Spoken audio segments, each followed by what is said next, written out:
All right. So we stopped here last time. Let's go back and see what we had discussed. Okay. So we had discussed the initialization of variables.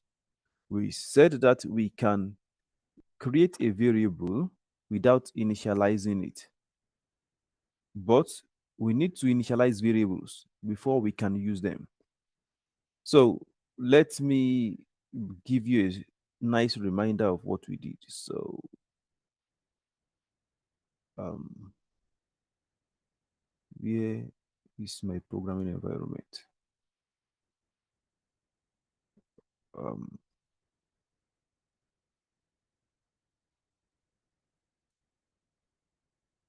just a moment.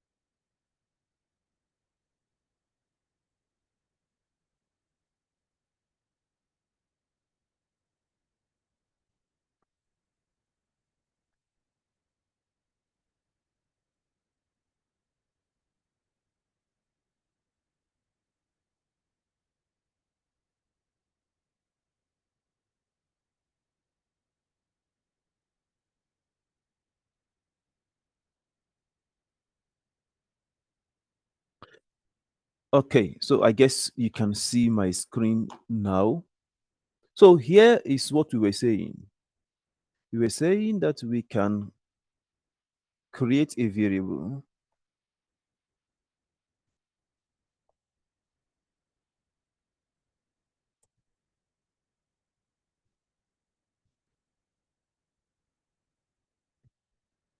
and we can create a variable as x. But we just created x. We have declared x, but we have not given x a value. So we cannot go forward and say that, let's say int w is equal to x plus 9. Why? This would be wrong because even though we declared x, x does not have a value, so it cannot be used here. Here, it wouldn't have a value. And that is what we said, that for us to make use of a variable, we must actually put a value in it. And that is called initialization. So we can initialize in two ways. We said this earlier. We can initialize at the point of declaration. We can say x is equal to 7. But we can also say this. So we can declare and then initialize. We can separate this. All right. So I guess you can remember this from last time. And by the way, if you have questions, please let me know. Okay, let's just go forward. Reading input. Scanf is C library's counterpart to printf. Um, Last time we already demonstrated program using printf, I think. Let's control W. Let's close this. I think we demonstrated using printf, yes. So we have been able to write codes that would display something on the screen. But we sometimes need to get values from the keyboard. So how do we undo this? Well, we need to get value from the keyboard. That is scanf. So I told you that we have stdio and that I is the input, O is the output. For output, an example of uh, a function, though I've not taught you what functions are, but an example of an approach to give an output from our code is using printf. But to get input, the counterpart is scanf. So let's discuss scanf. Scanf is the library counterpart to printf. Counterpart just means the opposite guy, the guy who does that kind of job, but on the other side. So scanf gets input to our code. Printf gives output from our code. What's it with this style of not talking? Is this the normal way you handle online classes? It seems nobody wants to talk. I mean, do you have some university policy that prevents you from talking during online class? Because I realize that students prefer to type, they prefer to write their questions as chat, which I actually don't like because it's a distraction. I have to be looking for chats before I can answer the questions. But just in case, if you have questions, please, if you can speak, speak. If you can't speak, okay, use the chat. But I rather prefer that you speak. Okay, so scanf is the other guy that is used to receive input as against printf that gives output. Scanf requires a format string to display appearance of the input data. To specify the appearance of the input data. This is really important. What this means is for printf, we can display an information. We can display information without formatting. But for scanf, you must always format. Here is what it means. Let's look at printf. We can say printf, here is our little code. Now, line 5 will work without having any format specifier. In case you have forgotten, this is format specifier. This guy specifies the format of the first variable. This guy specifies the format of the second variable. But what we are saying is that even though we use it in this line, okay, let's remove this line. Even though we use it in this line, actually printf can work without format specifier. Okay, let's test our code. We see it would work. Yes, here is the result. Here is our little code. So it works without the format specifier, but on the other hand, for receiving input, we make use of scanf, and scanf will not work without a format specifier. Why? Because scanf must specify what we are receiving, what type is being received, even though we have defined the variable. All right, let's continue. So here is an example of using scanf to read an integer value. This is the variable where we are putting the value. This ampersand specifies that we are storing the value in the memory of I. But this is the format specifier. This is the format specifier. This tells scanf that you are receiving a value from the user right now. You are receiving a value from the keyboard, and this value must be an integer. This is the meaning. It must be an integer. Remember, in printf, we use %d also as a placeholder for integers. If you remember, we use %d as a placeholder for integer. So volume must have been defined as integer. If we go back, we will find that volume must have been defined as an integer. Where did we have volume definition?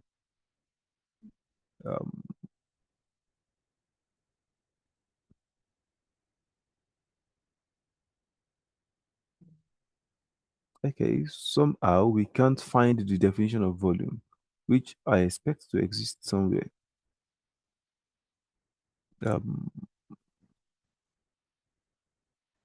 Let's see, can I still find the volume?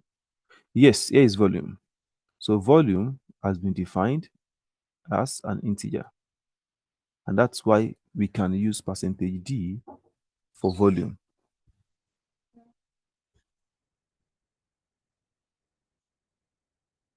Okay, so here is integer. Okay, just a minute, please. I have an internship form to sign. Yes, I'm back. And again, I'm sorry. But unfortunately, I think this is how things will be for this week because I am in charge of internship for software engineering students. And there is nobody who can fill in for me. There's nobody who can take that responsibility for the current time. So please bear with me. I'll try to reduce the disruption in the class as much as possible. Okay, so here is where we stopped. We said that for printf, Sometimes we don't need the placeholder, so we can just print without any placeholder. But for scanf, we must.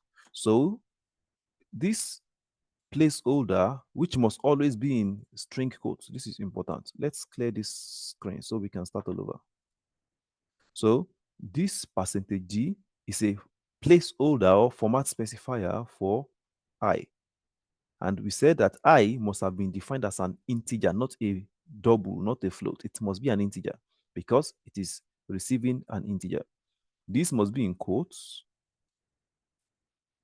And please don't put I without this guy. This is mandatory.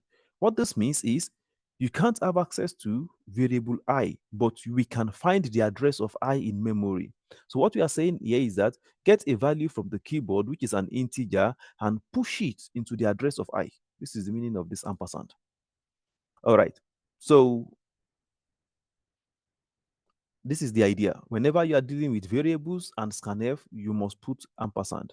All right. So this is an example to read the value.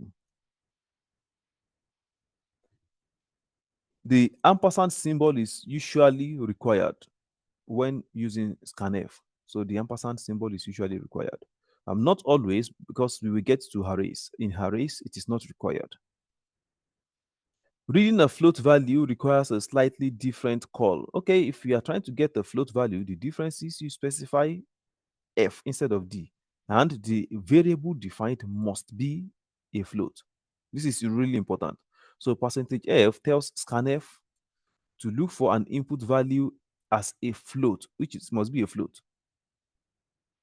So even if the value given is 9, it converts it to float by changing it to 9.0. So here is an example code. Let's assume that we don't have value in float and we don't have value in height. Okay, by now we already remember that we must use /n to move to the new line. Let's put some decorations. And to print the okay, let's just do something else. Let's say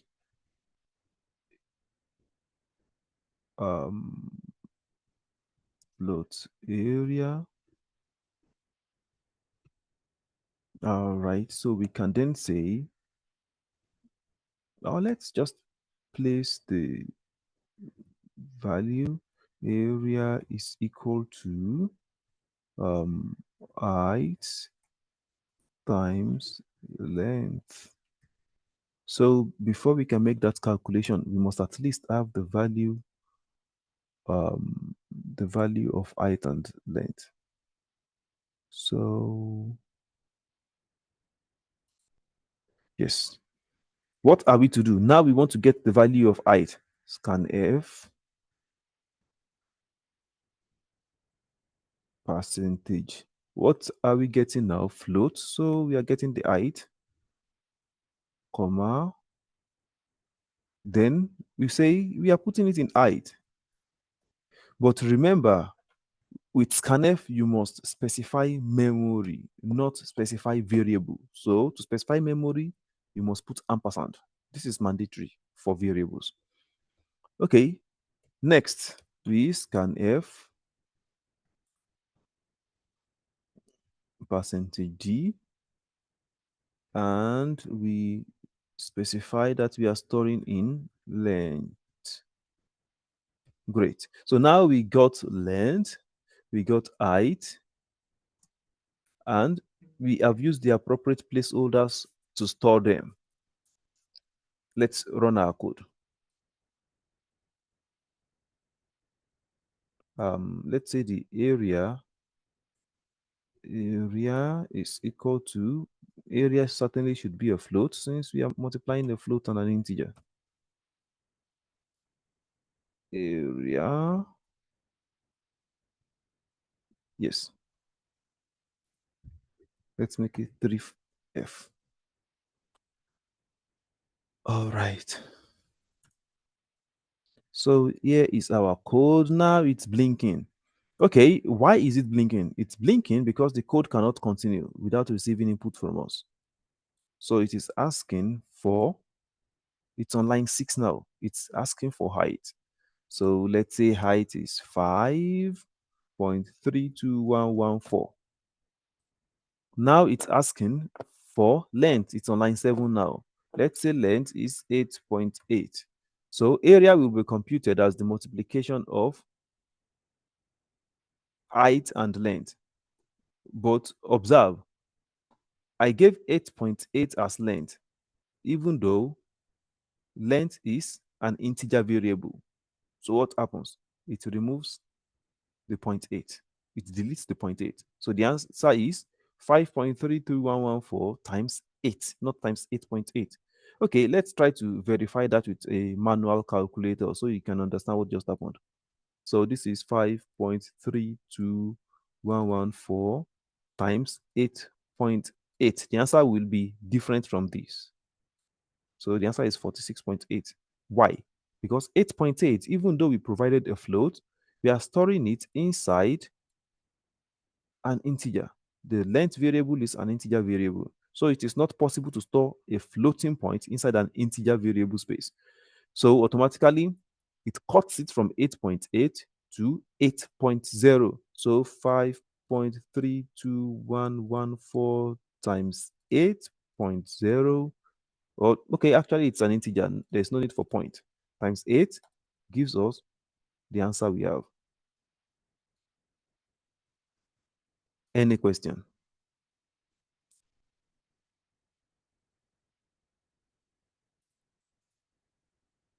All right. So I guess now you understand how scanf works. Using a known feature as macro. Using a known feature as macro.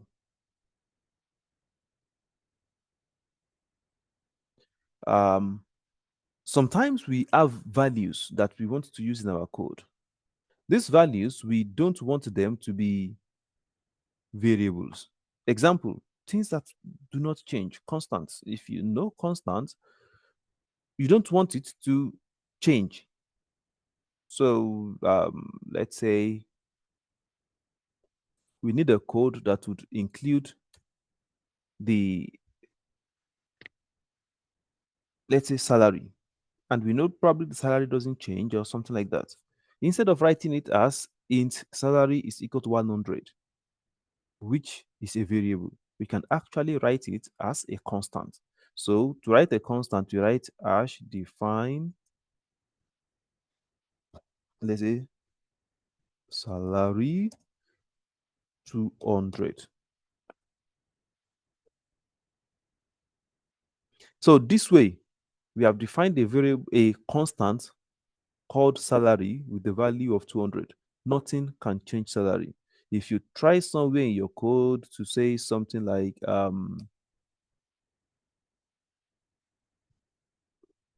salary is equal to salary plus 2. Now, this looks sensible, but because on the left-hand side, we are having salary, which is a constant, your code will never work. It's saying the L value, that means the left-hand side of this guy required as a left operand of assignment. So what you're putting here is not proper. So here we can make use of a variable, we can make use of a value and fix it as a constant in our code. And that is called macro. So how do we do it? We write hash define, leave a space, write the name of the constant, leave a space, and then put the value. Observe that there is no assignment operator. This is important. There is no assignment operator. Okay, so when the program is compiled, the preprocessor replaces each macro by the value that it represents. When a program is compiled, the preprocessor replaces each macro by the value that it represents. So here is what it means. When you try to compile this code, now let's say we are trying to change the value of length now. So if we say length is equal to, or let's do total salary. Um, int oh, int total salary salary. So let's assume that there's a bonus the staff gets after, let's say, a number of years. And probably the staff has spent 2 years now in the company. Okay, let's just refine our code. Let's remove some things we don't need. So it looks okay. So here we have total salary. We don't need area anymore. Um, we are done with this. Oh, by the way, maybe we can use it. Maybe we can use this. So here we can have print f. How many years have you spent in company? So the person specifies the number of years they've spent in the company. And let's say we give them 100 lira for each year. So let's just make the case of okay, let's use the value directly. So we can say int years. Now we store the value in years. Scanf percentage d, because we know years normally should be integers. Years. And we put the value in the memory of years. All right. So what next do we want to do? We now want to calculate total salary. Okay, so we can say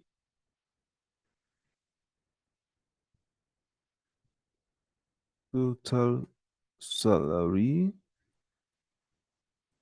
is equal to the base salary, which is 200 plus, let's say, years times 2,000 Turkish lira. So what it means is the salary, the base salary will be added to some extra bonus that is given to them based on how many years they have spent in the company. So let's remove this guy. We wouldn't need this guy anymore. We don't need another scanf anymore. There's no need to compute area. Okay, here is a salary calculator. Okay, so the total salary is equal to total salary.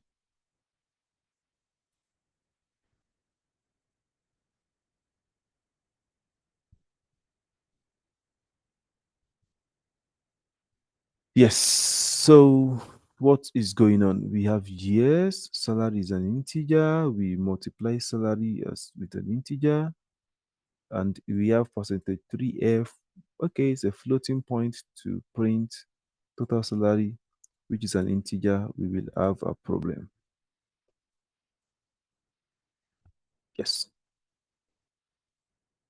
All right. So let's run our code.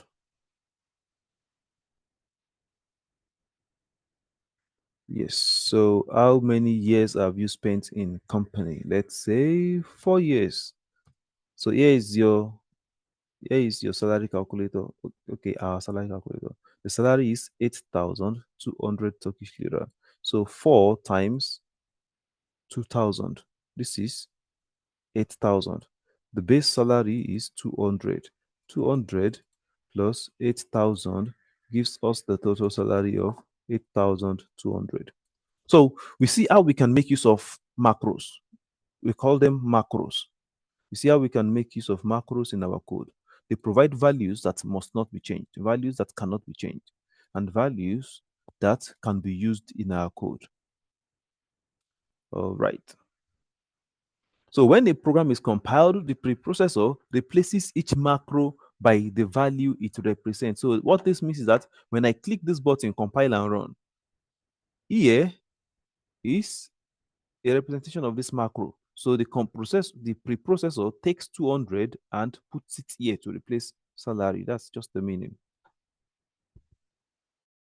So it means what you have there is not an identifier that you can change.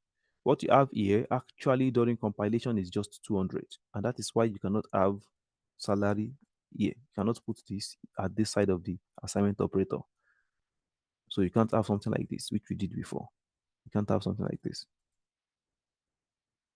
Why? Because when you run the code, salary is not there actually. What is there is 200. So you cannot say 200 is equal to 200 plus something. It does not make mathematical sense. So that's why macros are protected. All right. So per example, in the previous slide, we said inches per pound is 166. So here, during compilation, this is actually what it becomes. It becomes this from this. So inches per pound is removed and its value is fixed. The value is fixed.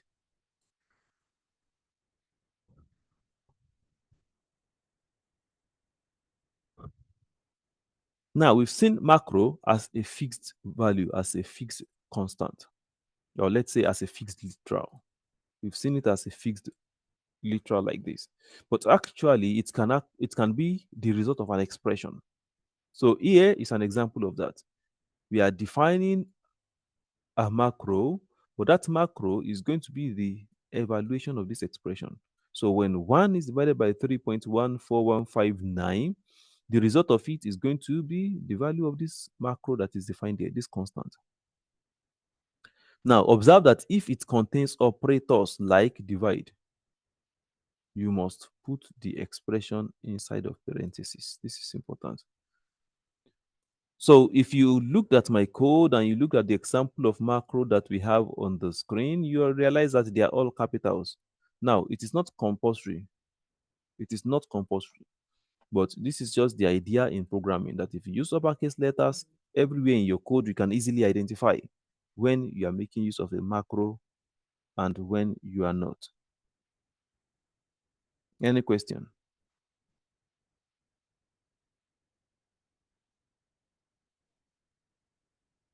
Okay. So if you don't have any question, we proceed. Here is okay, I think okay, here is a code, the Celsius.c program that asks information from the user. It says, please give us a value in Fahrenheit. It then prints the equivalent Celsius temperature. So it asks for this from you. You provide the value and then it converts it to the Celsius equivalent.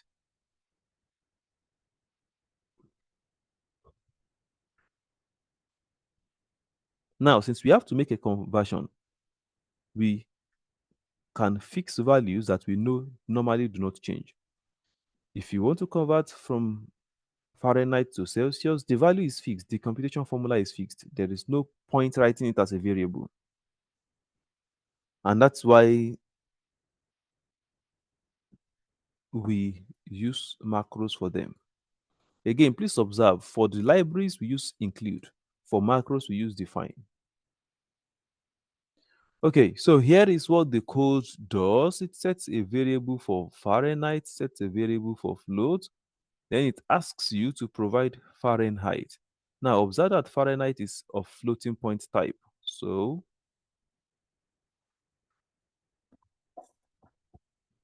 the scanf also makes use of the floating point placeholder. So here we are trying to make a calculation. We are trying to calculate the new value in Celsius. But since the value in Celsius from Fahrenheit is Fahrenheit minus freezing point times the scale factor. So we make use of the macros in our code. It calculates Celsius and the value is displayed, based on whatever we define.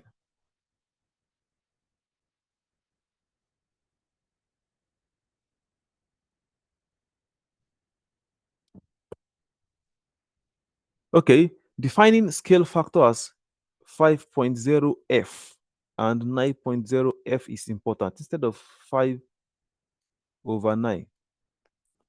We could decide to put 5/9, but it's going to affect our output. Note that the use of f, most importantly this f, is to display floating point. Using 1f is to show one digit after the floating point. We did this last time. So observe that here, that during in the print, we have percentage dot 1f. Dot 1 means after the decimal point, give us only one value. And the entire thing obviously is a floating point. Okay, so names for variables, functions, macros, and other entities are called identifiers. Names for variables, functions, macros, and other entities are called identifiers. This is important for you to know. The name of a variable, I mean, a variable is a variable, a macro is a macro. But when you group all of them together, they are called identifiers, including functions. But generally, by definition, we say identifier is the name of a programming element. I think I should write that for you in the chat.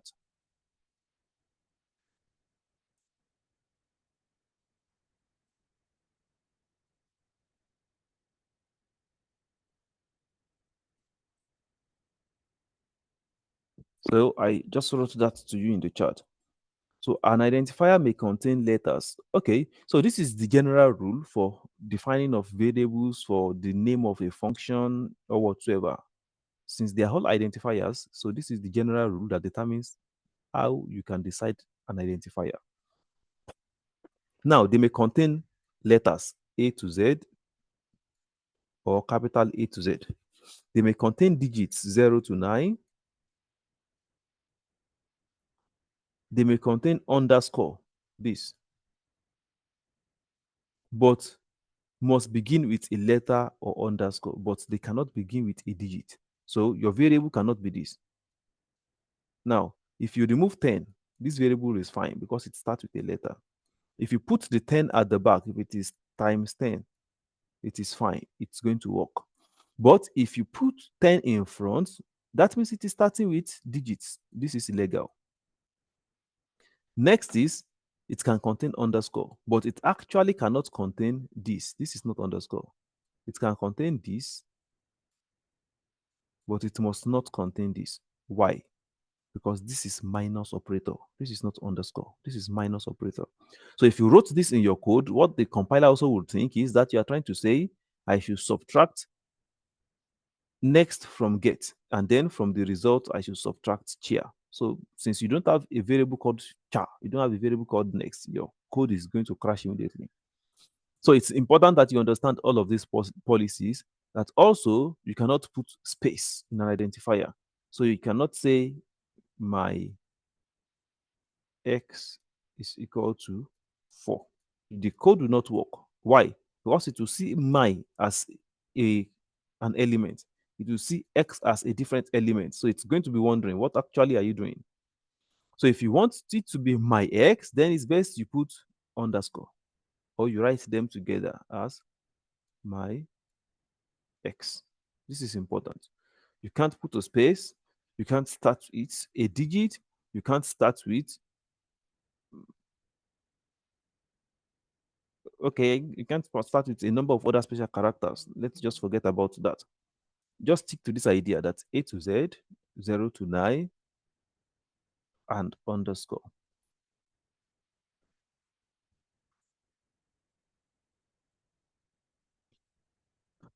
Okay, C is also case sensitive. So what that means is if you write a variable as job, observe that every letter here is lowercase. If you try to make use of job as one of them is different from what it was here, your code will not work anymore. Okay, maybe we should try this. Maybe we should try it so that you can easily get. Now we have used variable years. Let's change years to capital Y. Our code will not work anymore because when scanf tries to save, scanf cannot find where to save. So it's saying, what do you mean by years? Yes is not declared. That's what, can you see error in line 7? It tells me that you are trying to store in a variable called years, but we can't find years. Years is not defined. Are you trying to just use it for the first time? It's saying if you are trying to use it for the first time, you have to create it. That's just the meaning. So if we revert back to small y, then our code works again.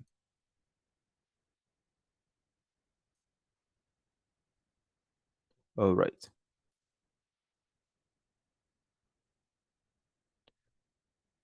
Many programmers use only lowercase letters in identifiers other than macros with underscores inserted. So, okay, this is just a thing of idea and interest.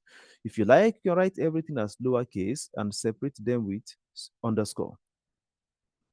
Other programmers start different words, different new word as capital.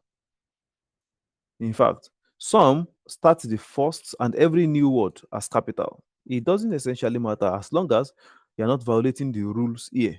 If you don't violate these rules, any other thing you do is to your own understanding. C places no limit on the maximum length of an identifier. So your identifier can be as long as you want or as short as you want. All right. Keywords. Any question?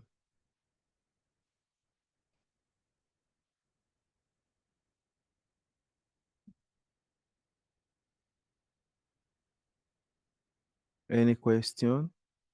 No. Okay. Keywords. What are keywords? Keywords simply are words that have been reserved in that programming environment. That's just it. Keywords are words that have been reserved, which means in that programming environment, you cannot use them for what you like. Okay, in our past codes, we have used length, we've used breadth, we've used a number of things, we've used years, we have used many things. But some of the things that we cannot use are the words that are in this list. At least some of these words in this list, we cannot use them. I mean, we cannot use them as variables. Example, let's look at do. If you write int do, did you observe something? That do is as black as int. It is darker than total salary. Why? Because do's got another job. If you try to run the code, it's going to tell you, what are you trying to do with do? Do is a keyword. So we have a meaning already for do in the C programming environment. You cannot give it a new meaning. So here are some keywords. The layout of your C program. Layout of C program. Okay, let me give you 10 minutes break. We resume from here.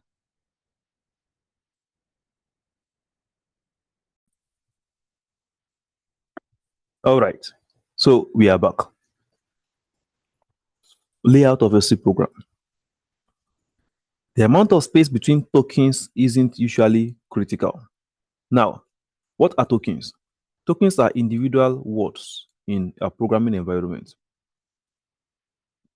Do I say individual words specifically or individual characters that can be grouped together in a programming environment? See, this parenthesis is a token, this is a token, the entire word stdio is a token, this is a token, freezing point is a token, define is one token. I mean, hash is also another token, certainly. Um, 3 is a token. I mean, 32 is a token. Point is a token. 0 is a token. F is a token. So the space you put in between them is not important. So what that means is I can put space between my tokens. I can say int space years. I mean, this is fine. The code will still work. But since this is a single token, I cannot put space between a single token. This is a single token. I cannot put space. So if I run the code this way, it's fine. It would work. So things are still fine. The code is working. But if I put space in between a token, in the first place, we already know that space cannot be part of an identifier. So the code will not work. So printf and parentheses, does not matter. As many space as we want, it will make a difference because this is a token and this on its own is a token. So the code would work. If you put a space here, it still doesn't matter. The code will work because you are separating tokens. So the space between tokens wouldn't matter much in the program.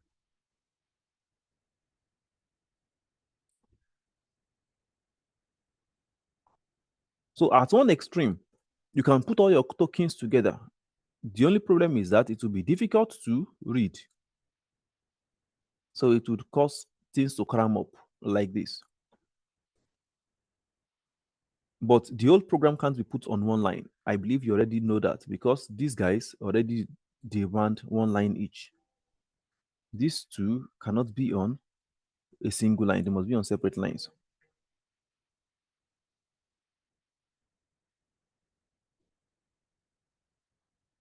Compressing programs in this fashion isn't a good idea. Why? Because it destroys readability. You won't be able to read your code if you compress your code together like this.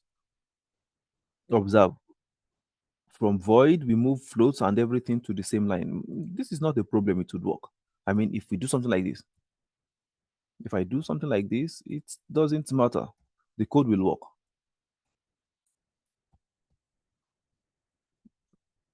I can decide to put as much things as I want on a line, on a single line. It wouldn't matter. The code will still work.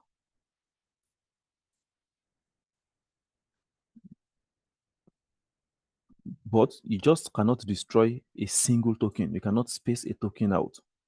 Yeah, you can put space, everything will still work.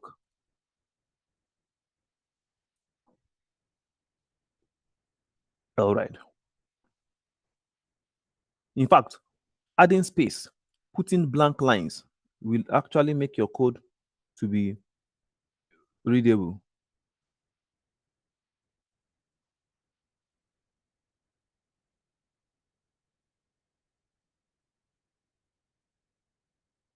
Layout of a C program. C allows any amount of space, blanks, tabs, and new line characters between tokens. So you know what new line characters are? We have used one here, so you can put as many as you want. It doesn't matter. It's fine. The code will still work.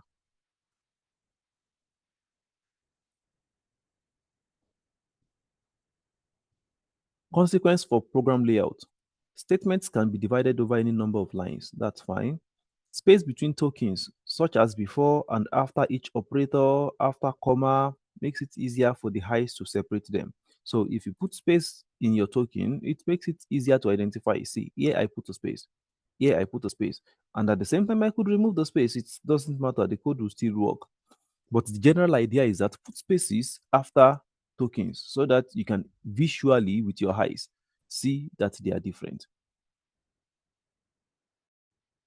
Indentation can make nesting easier to spot. Nesting means a part of code that is under another part of code. That is nesting.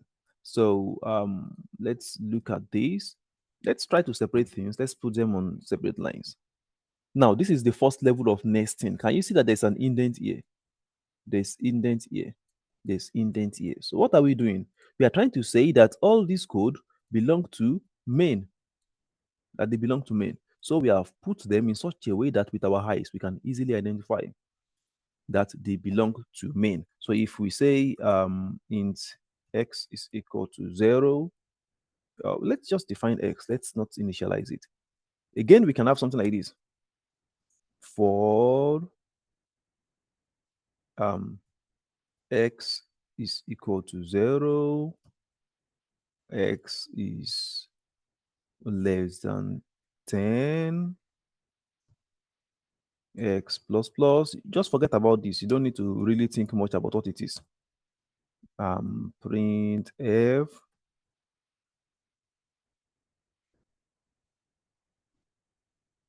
current x is equal to percentage %d. We move to one tab, and then let's say we print x. Now, what will happen?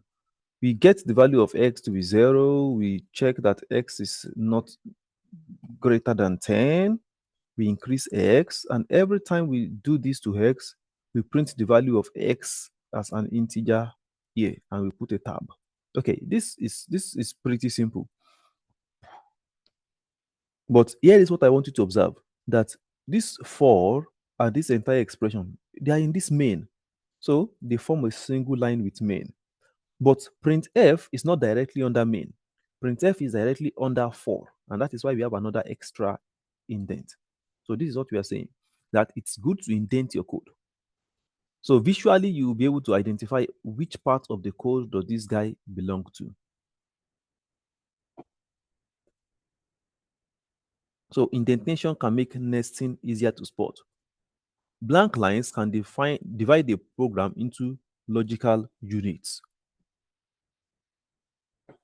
Although extra spaces can be added between tokens, it is not possible to add space within a token. I already explained this to you. You cannot separate floats. You cannot put flow and oath on separate lines. This will not work.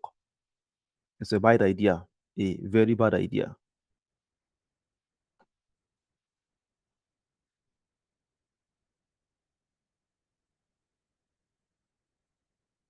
Any question?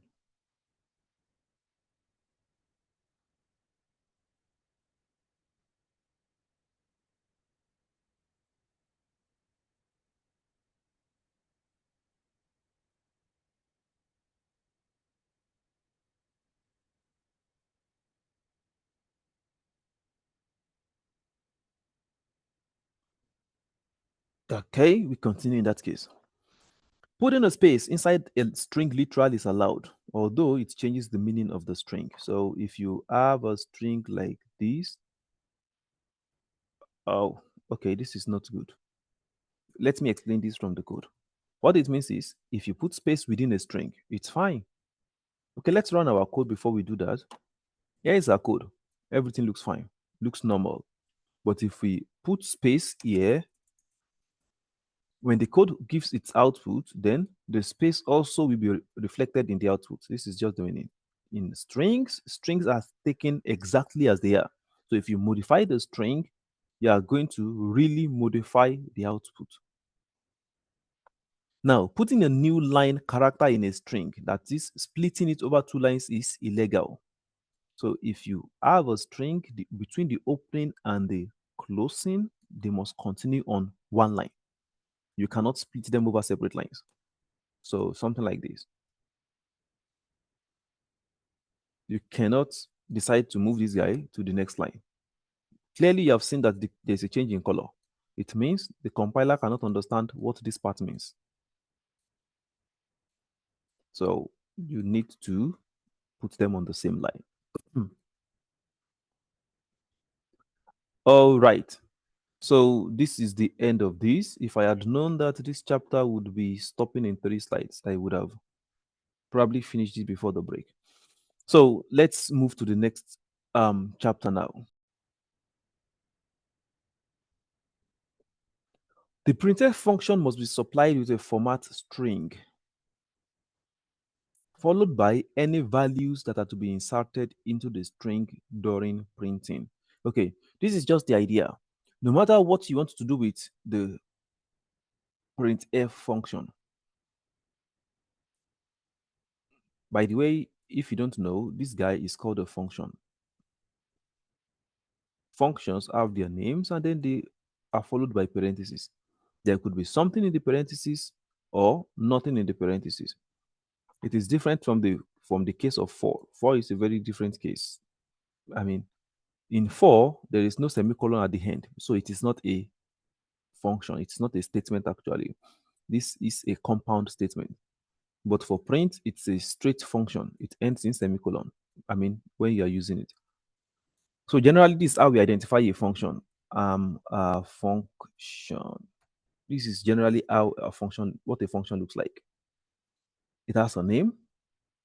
The name follows the rule of identifiers we discussed just a few minutes ago, and it must have parentheses in front of it. When you use it, it still must have this semicolon in front. Now, these parentheses may contain values or may not contain, depending on the function and how you are using it. Tahala, come back to the class.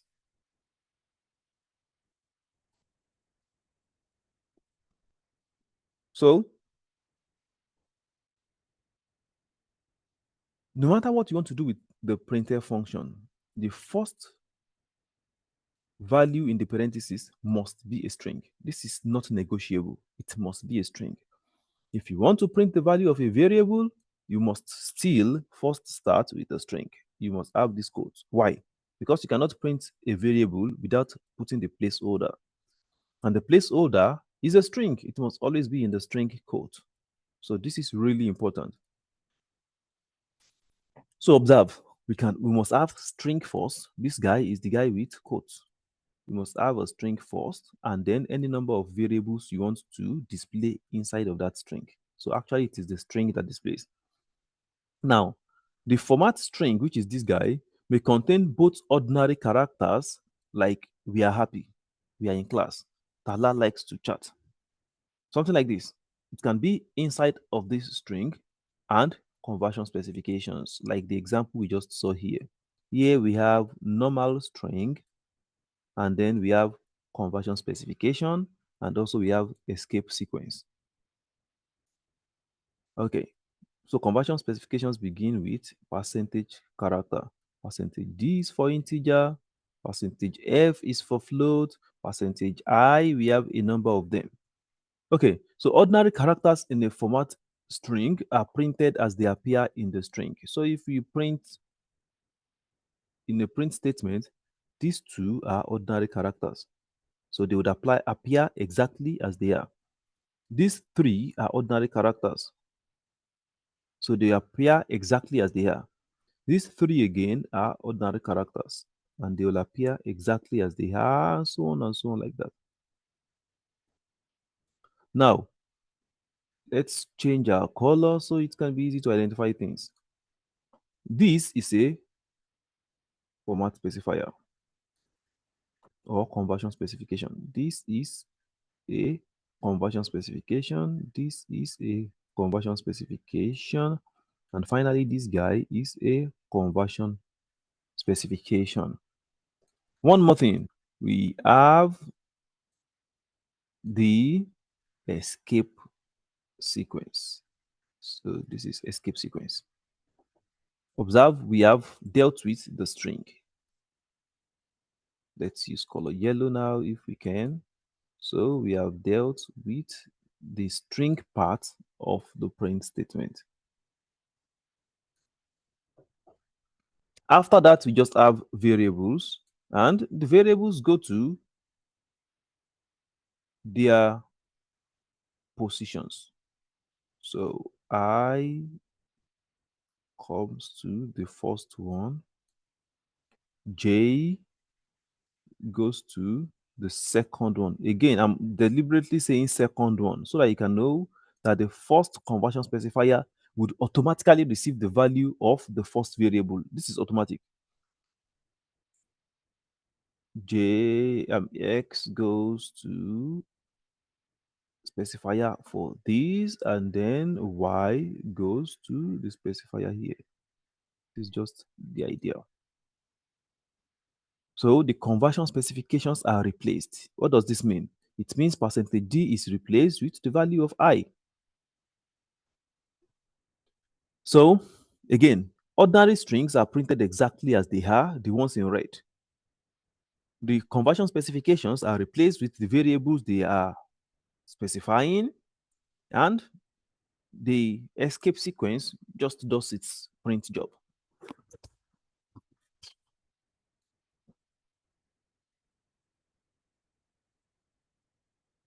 Okay. I guess there's still no question, so we take the next step. Compilers are not required to check that the number of conversion specifications in a format string matches the number of output. Okay, here is the meaning. They are not forced, compilers are not forced to check if you have 1, 2. Do we have 1, 2 here? Here, we have too many specifiers than the variables. Here, we have few specifiers compared to variables. Both of them are wrong, but the compilers don't have a job of checking this for you. It is your job to make sure that you are careful.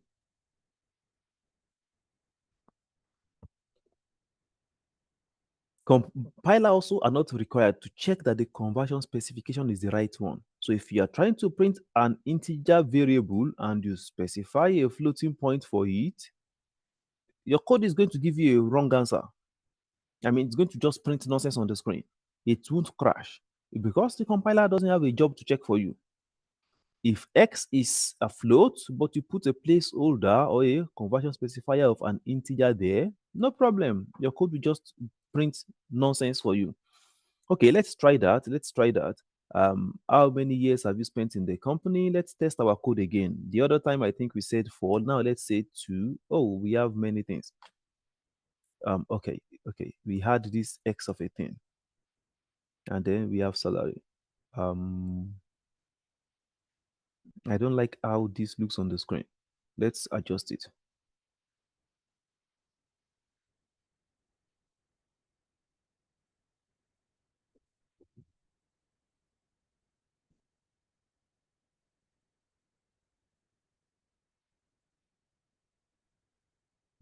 Um,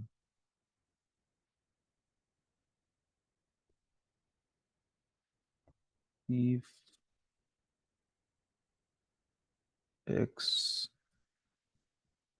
x is greater than 0,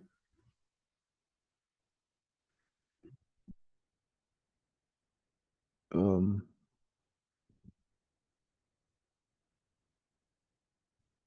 if x mod 2 is equal to 0,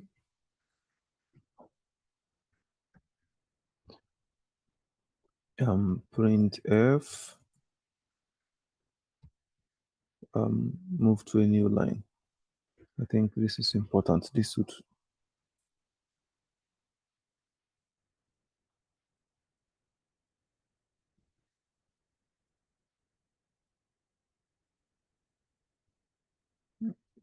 let's test 2. Okay, this looks better.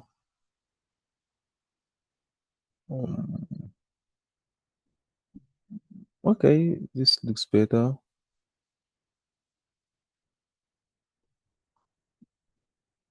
Let's just remove this.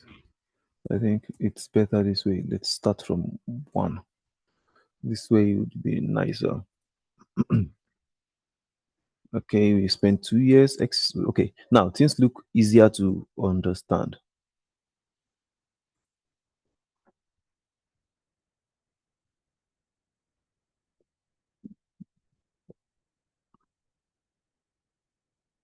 Okay, so let's just go straight to our point and leave what I was adjusting.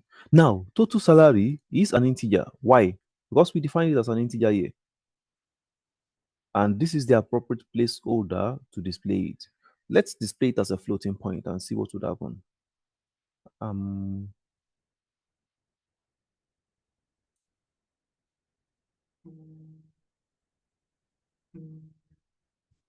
we display it as a floating point to see what would happen. It says A is the salary, and the salary is 0. Why? Clearly, the salary is not 0. At least the guy should get base salary 200 lira. But unfortunately, the salary is 0. Why?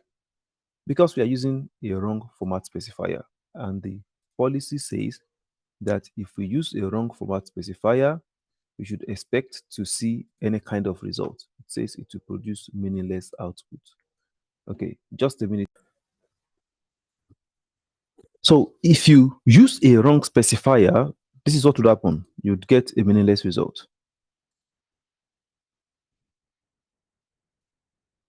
The conversion specification can have the form of m dot p then x, which is the type, or minus m dot p and then x. Currently, you know the meaning of p because the p is the value after the dot. You already know that. You have done percentage dot 2f. So since you have done this, this is after the dot. The 2 is after the dot. So the 2 is the same thing as p here. So you are familiar with it. Now, what is m? This is the next thing. Where m and p are integer constants and x is a letter. X is f. X is f. This is easy to remember. Now we are hunting for m and p. What is m and p? Both m and p are optional. If p is omitted, the period that separates m and p is also dropped. I mean, if you don't have p, anything after the dot, then you don't need dot. So here we don't have anything after the dot, so we don't need dot.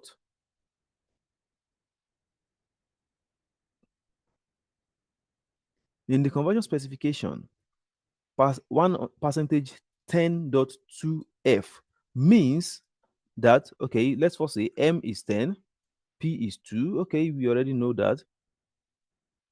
And x is the f. So interestingly, I already explained that to you already. Now, in the percentage 10f, m is 10, p is not used, so we have to remove it with the dot. But in the specification percentage dot 2f, we know that p is 2 and f is x. Okay, we don't have anything before the dot, so m is missing. No, now what is m? Since you are familiar with p, m is the minimum field in which you want to print your result. The minimum field in which you want the result to be printed. So if the value to be printed requires fewer than m characters, then it is right justified within the field. Let's find a way to get floating point. Total salary, total salary, total salary. So let's make total salary float.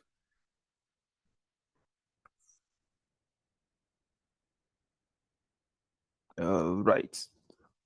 So now we have this value. By default, floating point has 6 digits after the decimal point. This is normal. So if we then say that we want a minimum, okay, let's run that one more time so you can count the number of digits. How many digits do we have? We have 4, then 6, which makes 10. So if we say we want to display this result in a fixed field of 12 digits, then we would say 12f.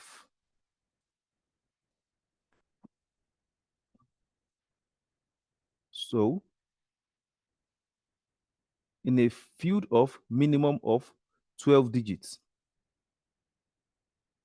it will be 4, 6, 10, 11, 12. Did you observe? The values will be moved to the left, to the right, and then we will have the extra 2 digits in front. Okay, let's change it from 12 to 15. So what will we have? We will have extra 5 digits in front. So again, we say 2. Now observe, we have 1, 2, 3, 4, 5. This is the function of m. Now, if we want to change p, here we have 6, but because we didn't specify dot anything, it remains 6. But if we want only 2, then we say dot 2.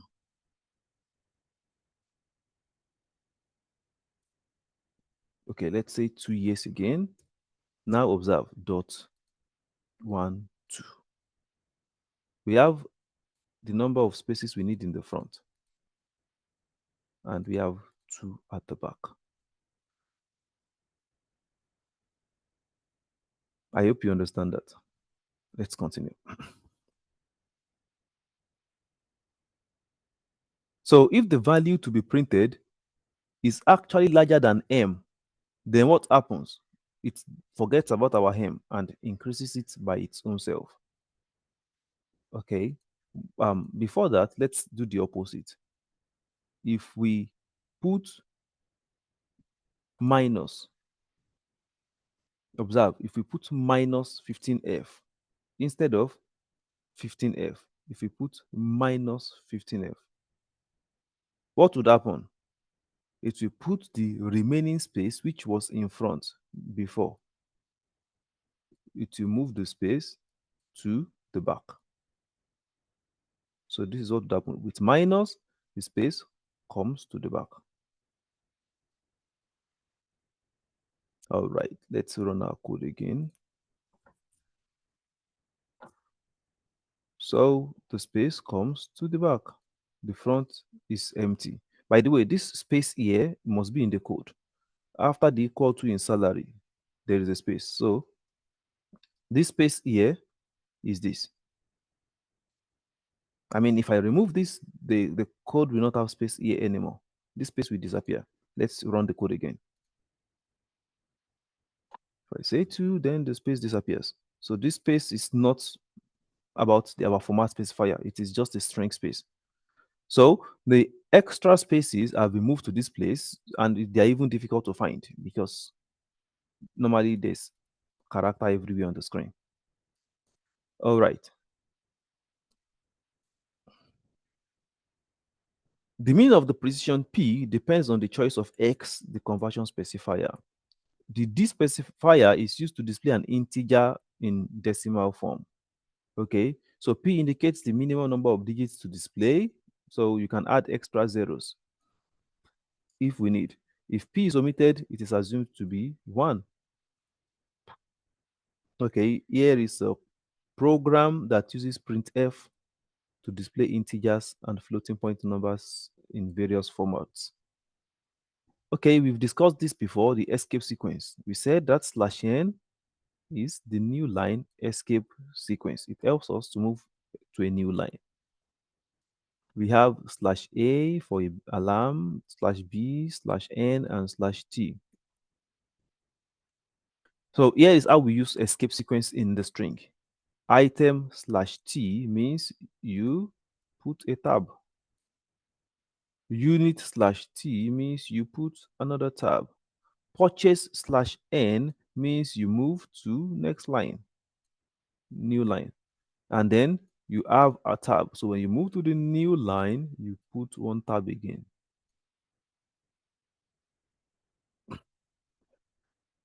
Price and T means after price, you put a tab. Date and new line means after date, you go to the next line, which is here again. So that is what escape sequence looks like. Another common escape sequence is the slash. The slash, which represents the quote character. I mean, with the slash quote. Now, let's think about this. Um, let's write a string. Let's remove everything here. I think you understood what we did here, so it's fine if we start all over. So let's write print f. John said, I am coming. Now, please give me attention here. In normal English, when you want to say that another person said something, what do? You put in quotation. So let's say I want to put this in quotation.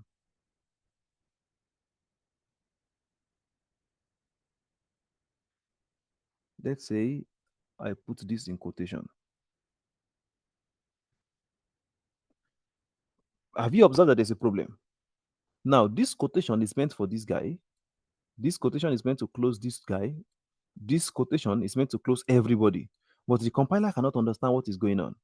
This part is no longer a string. You can see it is black. It is represented as a normal variable. If we run the code clearly, we know what will happen. It's going to be an error. So what can we do? Escape sequence. Now we can force this guy to not define a new string by escaping it. We can force this guy to not define a new string by escaping it. And that way, okay, I didn't put semicolon. And that way, we can get our character printed on the screen. John said, I am coming. Again, let's remove the escape sequences. If you remove the escape sequences, okay, observe that with the first escape sequence I removed, the end of line has been destroyed. It has become blue. So clearly now the code won't work. With the second escape sequence, the string is no longer a string. Again, the code won't work. The only thing that would make the code work is by escaping the quotes that normally would destroy our code. So that is the job of escape sequence. And by the way, if we like, we can actually move this to a new line. You can say, John said, move to a new line, I am coming.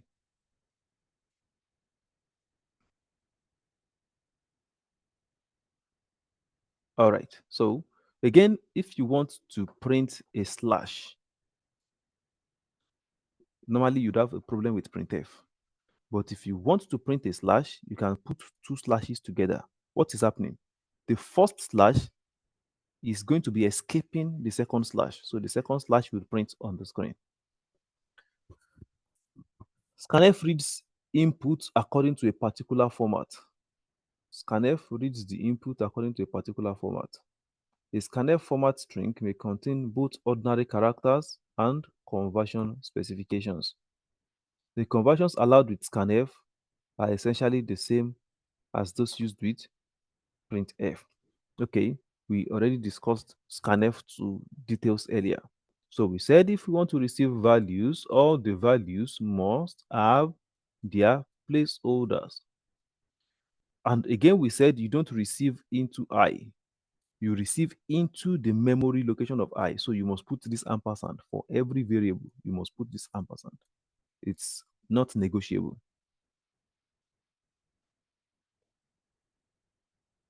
When using scanf, the programmer must check that the number of conversion specification is the same as the number of variables that you are trying to deal with.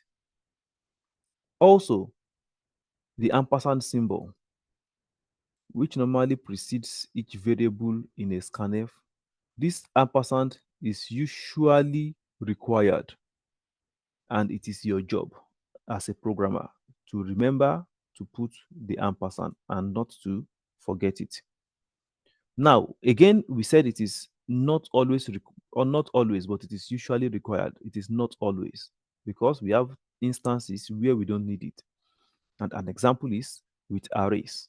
With arrays, we don't need ampersand because arrays themselves actually are pointers to their own memories. So we don't need the ampersand operator. All right, that is the end of chapter 3. Let me see what the next chapter is. Maybe we'll discuss or we won't discuss. Let's see.